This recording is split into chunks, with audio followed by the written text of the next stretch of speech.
Hello guys, ഇന്ന് ഞാൻ pineapple പച്ചടിയാണ് ഉണ്ടാക്കുന്നത്.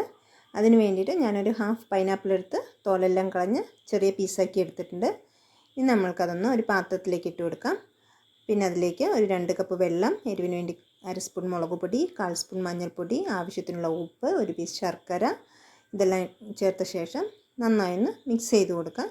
നമുക്കതൊന്ന് വേവിക്കാൻ വയ്ക്കാം. ഞാനിപ്പോൾ ഇത് അടച്ച് വേവിക്കാൻ വെച്ചിട്ടുണ്ട്. അതവിടെ ഇരുന്ന് വേവട്ടെ. പൈനാപ്പിൾ നല്ലപോലെ വേവണം. പിന്നെ അതിലേക്ക് വേണ്ടി ഞാൻ ഒരു അരമുറി തേങ്ങ, ഒരു 3 പച്ചമുളക്, 1/4 സ്പൂൺ കടുക്, കുറച്ച് വെള്ളവും കൂടെ ചേർത്തിട്ട് നന്നായി ഒന്ന് അരച്ചെടുക്കാം. അപ്പോഴേക്കും നമ്മുടെ പൈനാപ്പിൾ വെന്തിട്ടുണ്ട്, നല്ലപോലെ വെന്തിട്ടുണ്ട്. ഇനി അതിലേക്ക് അരച്ച തേങ്ങ ചേർത്ത് നല്ലപോലെ ഒന്ന് മിക്സ് ചെയ്ത് കൊടുക്കാം. തേങ്ങയൊക്കെ ചേർത്ത് നന്നായി മിക്സ് ചെയ്തിട്ട് ഒന്ന് തിളയ്ക്കട്ടെ.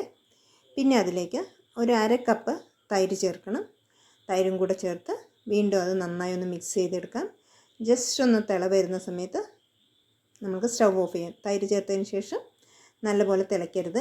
ഒന്ന് തിള വന്ന് തുടങ്ങുമ്പോൾ സ്റ്റവ് ഓഫ് ചെയ്യാം. ഓഫ് ചെയ്തിട്ടുണ്ട്. ഇനി അതിലേക്ക് കടുക് വറുത്ത് ചേർക്കാം.